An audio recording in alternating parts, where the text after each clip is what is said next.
I'm in pain. I'm kind of sad. But it's not about me. It's about the Creator. And I know that if I'm feeling this way, that He is feeling this way because He is the one that sees what takes place in the dark.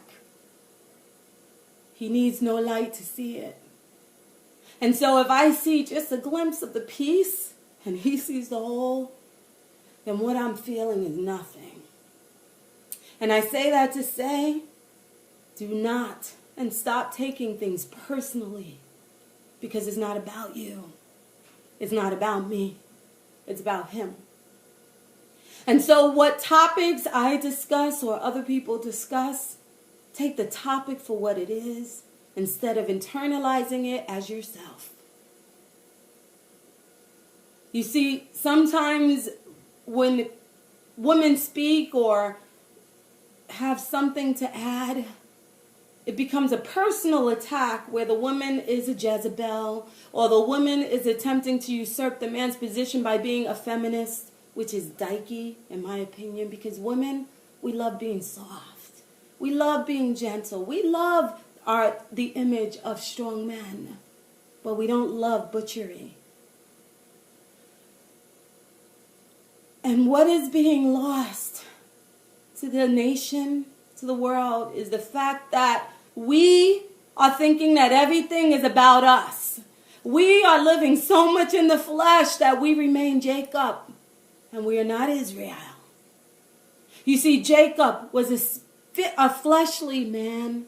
He was the physical man, which is why after he wrestled with God, he became Israel, the spiritual man. You see, all of the things that man and the flesh desire is a doctrine that man will pursue. And whatever it is that people are putting their concentration on, when it pains other people, even if it damages people, these people will continue to pursue it because they pursue the pleasures and the doctrines of flesh. For these doctrines have no benefit to a nation, but these doctrines allow to thrive something that is of the lower nature of man, that will bring down the weak, those who have just learned who they are, and will draw in those of a lustful nature as the very reason for them to put on the law. Many are falling by the wayside. Many sisters are falling by the wayside and becoming damaged goods worse than they were before they learned who they were. There's a group by Simon Adloff who is teaching African heritage of Israel. And he is teaching a doctrine of polygamy rather than the doctrine of the Spirit and the doctrine of the gospel. And having the men take all their energies to leave the wives that don't agree and follow after wives of China and Africa and other places that will be docile and agree to whatever enjoyment that they desire while living in this flesh. There are numerous groups besides him. Some of them have righteous men who live this lifestyle righteously. But what they forget is the whole. For not all things are beneficial. You see, sometimes when there are doctrines of men, if you don't allow yourself to see beyond the word and the letter and the literal, then you forget to see the spirit of what everything is. You must test the spirit of every doctrine and see if it works.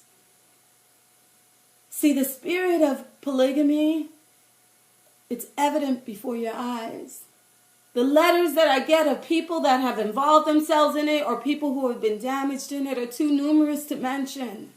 But we can just imagine what takes place in that darkness.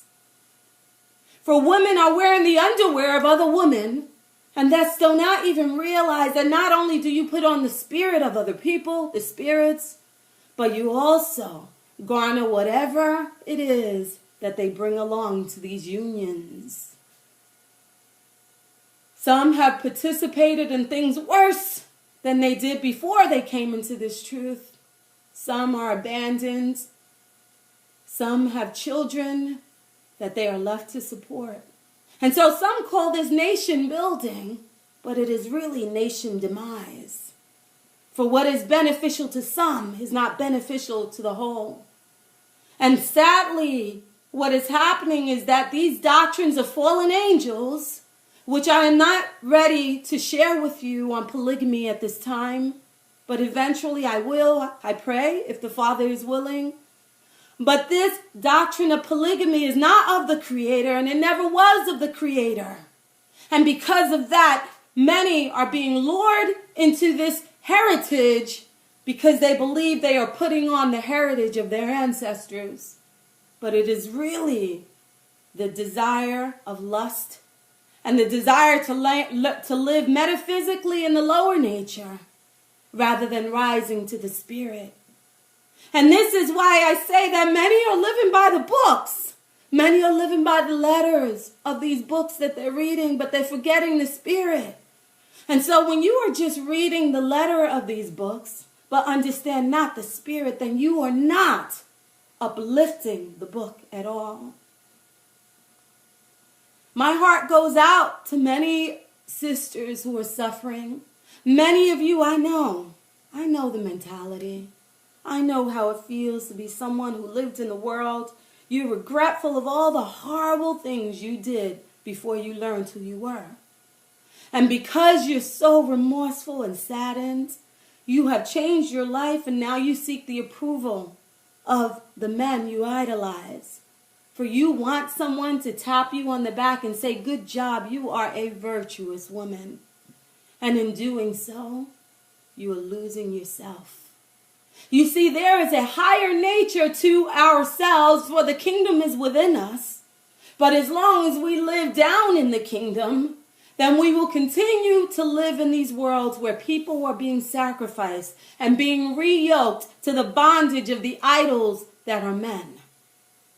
And thus the doctrines no longer become the gospel of the Spirit of Christ or the Spirit which you believe that you read in your scriptures, but they become the doctrines of men and women. Thus, when you test these spirits, what good are you reaping from it? Do you see good? How about Demona? How about Simon Atloff's group? How about all of those groups that desire to live in these lower chakras? And this is why I keep stressing the need to go beyond what is written and the need to get the keys to open up the seals, because when you get into the metaphysics of it all, then you will start to honor the gift that the Creator gave us when it becomes the man joining with the woman and the two becoming one flesh, which is what it was originally. And until we join the two flesh and those two become one, then we will continue to live in the lower heavens rather than rising up to the higher heavens. And without the tools of the higher heavens, there will never be a kingdom, and we will continue to wait for the last days to happen, and the woman will not give birth from her labor pains, but she will continue to be in contractions. We are idolizing men. We are continuing to entice the lower nature of our people. We are continuing to pacify the desires of the flesh and say that, yes, you are wired that way, you are born that way. But I tell you that, of course, you feel that you are wired that way. It has been bred in you from our captivity. For the only recreation you were allowed to have when you were in captivity was the lower sexual nature of your chakras. You were allowed to live in those chakras, for you created children that will continue to allow your slave owner to inherit slaves. Thus, the only recreation embedded in our DNA was the enjoyment of sex, was the enjoyment of multiple partners. And thus we say we are wired this way. But yet the two shall become one flesh.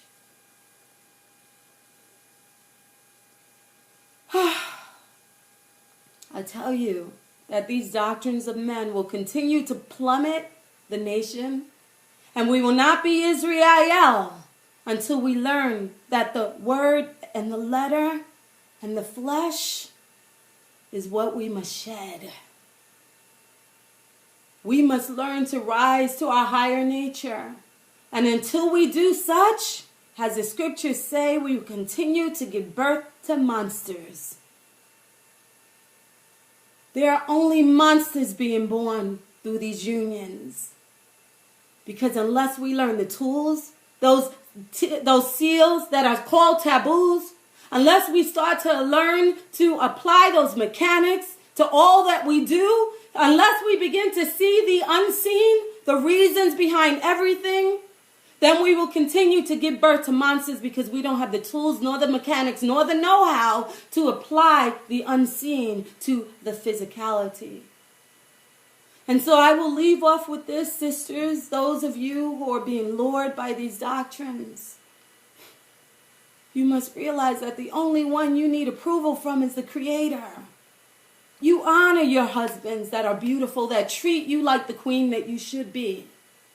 But you do not put them before the Creator. And if something is not the spirit of the Creator, something is not the spirit of the Word, something is the physical of the Word, then you must question. I hope to build on this further and show where this whole doctrine came from. And yes, 7 women will grab onto one man, but that doesn't mean that the woman is not bringing her mother along, or her little 2-year-old daughter along, or your sister along, or your mother along. For only the flesh sees with the flesh, sees with the lower chakras what scriptures are saying, but where is the spirit of those scriptures? And so I leave off and I say, some of you may take this personally and attack me. But when you attack me for these words, then you are making it all about you. But it is not about you and it's not about me. It's about the Creator. And that is the Spirit. And we must know that. I leave off and I say, take care, guys. Stop looking to be approved by man. Stop it.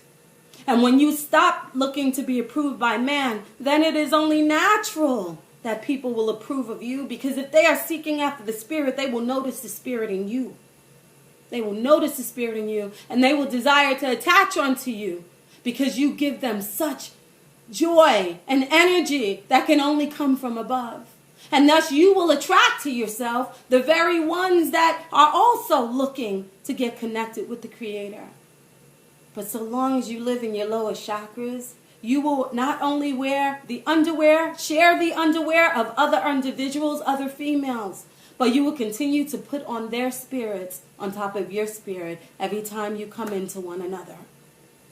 And so I leave off and I say, I hope you got it. Many of you will. Not to offend. But the Creator's feeling worse than I am. I'm nothing. And I just had to let that out. I hope to build on it later. Shalom and barakathum.